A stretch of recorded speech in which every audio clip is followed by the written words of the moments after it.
You're watching CarTell TV and I'm Jenny. Today we check out the all-new to market MG4. It's MG's second fully electric vehicle on offer to Australia. And just looking at it, you can see that they've pushed the envelope when paired to the MG ZS EV. With MSRP pricing as little as $39,000, this really appears to be an affordable choice when compared to many other price tags out there. But before we start, just a quick message from our partners about AMPCHARGE, who helped make this video possible. At CarTell TV, we not only champion great drives, but reliability and convenience. That's why we've partnered with Ampol and their AMPCHARGE EV charging sites. Rolling out across Australia and boasting ultra-fast chargers, it's our trusted choice. And here's the best part. Every site has an Ampol foodery where you can grab a quality coffee or snack while you charge. And the journey doesn't stop there. With the Ampol app, you can find your nearest charger, check availability, and manage your charging session from start to finish. Drive into the future with reliability and convenience, just like we do at CarTell TV. Okay, back to the review. The exterior design of the MG4 actually breaks the mold of the other MG designs we have seen so far. Overall, it's got some Prius vibes. Up front, there are nice sharp design elements. The headlight and daytime running lamp combo is intricate and striking. And again, it's a big improvement on previous MG models we've seen. Side on, it's sleek and has these aerodynamic lines that flow along the sides to the rear.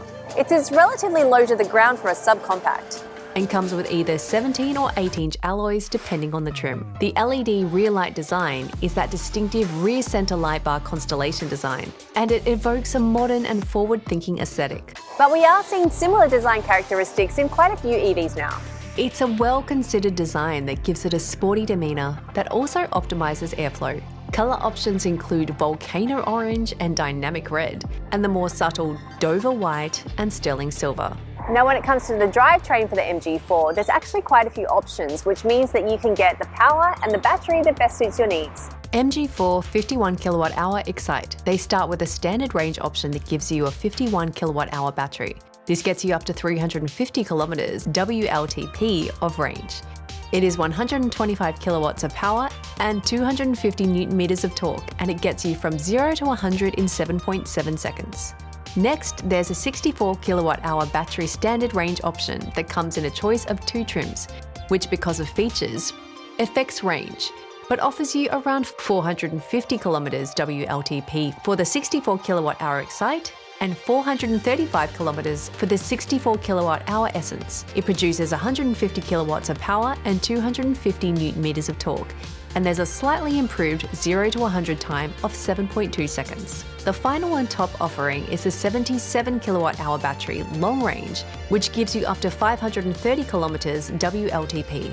It produces 180 kilowatts of power and 350 Newton meters of torque. And along with the most range is also the fastest from the lot and skips to 100 in just 6.5 seconds. Due to the different battery sizes and also slightly different architecture between the different models, there is a slight difference in charging times. Now, because there are so many, I am not going to list them all now.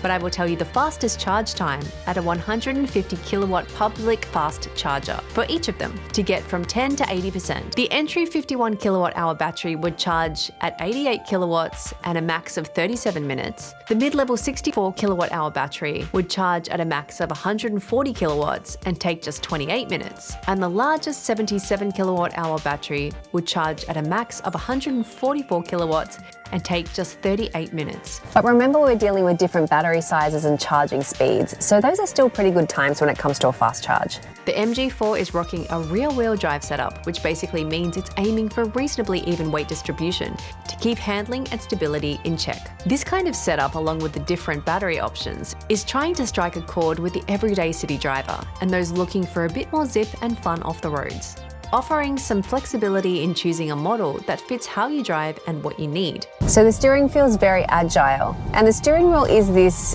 MG strange shape, which is pretty comfortable. It's got little thumb locks here for the 9-3 position, and it gives you good visibility of the screen. It does feel agile and well grounded, which is helped by the weight of the battery. Rear visibility out the back windscreen while you're driving is not good at all, especially that middle headrest. But it is also quite blocked by the two on the sides and this unknown head that seems to have popped up. If it was my long-term car, I would just take the middle one out. Now, suspension is a little stiff. You will feel bumps. There are 3 driving modes. You do get a noticeable difference in responsiveness between them. Sadly, no added cushioning. Comes with a milder regen braking always on, and there's also the option for one pedal driving, which means that you barely will have to hit the brake. The car brakes very strongly on its own. However, to set this, you do need to activate it through the touchscreen each time you start the car, which is not convenient. Getting into the car and starting it can be done without needing to touch a key or a button. So how do you start the MG4? Well, it's not obvious. You get in the car with the key and the car will light up like it's on. There is no push button start. So then you need to push the brake down and release it. Then push the brake down again, hold, then you can change the gears. Even on the inside, design is still pretty minimal here, and it intertwines with technological functionality. The screen looks great with really vivid colors and it's easy to see in all lights, which is awesome. Although we have had glitches where it's disconnecting from our device and the screen goes black. Very annoying. It might just be a demo model issue, but hopefully, not something you want to deal with. More upfront features include a rotary gear selector, wireless charger and finger brake, 7-inch driver display, and 10.25-inch floating infotainment screen. The design aesthetic is simple, minimalistic, modern, but nothing that is too obtrusive that is going to become dated or weirdly fatty in a couple of years. And I do like that, although dark is not ever my aesthetic. Storage is great. Where you'd have the transmission, you have cup holders and this little storage tray. The center armrest has a really deep storage bin, normal size glove box, bottle holders, sunglass holder. The seats are very comfortable, like a really just nice ergonomic shape, like sort of hugs your lower back. And the headrests are not too far forward. We're seeing a lot of headrests at the moment like this, and these ones are nice. So even on longer drives, the cushioning is great too. Rear seats are comfortable, decent headroom, amenities include 1 USB charger and 2 little phone pocket things, which are kind of weird. Like, why would you need 2? Windows are a good size and this headrest is comfortable. Middle does not have an armrest, and wait, no cup holders. Boot space, as you can see, we are 3 travelers and had to play Tetris to fit our luggage in. Depending on your battery size, you've got between 350 and 363 litres, which is not huge. So if you want to go on long trips, you're going to have to Tetris it in. There's a great range of safety options and tech, including some favourites like the 360-degree camera with a very complete view. But it doesn't seem to have adaptive cruise control, which would have been nice, or I just haven't been able to activate it.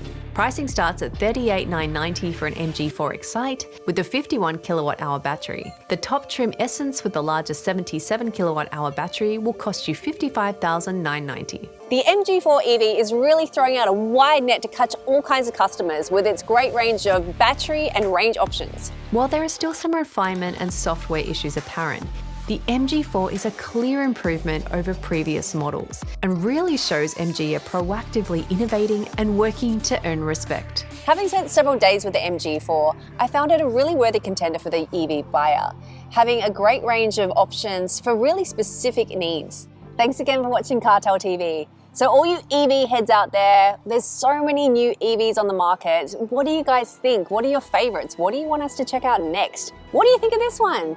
It's great to see that MG are really stepping up their game too. So we'll see you in the next review. Leave your comments below. Peace.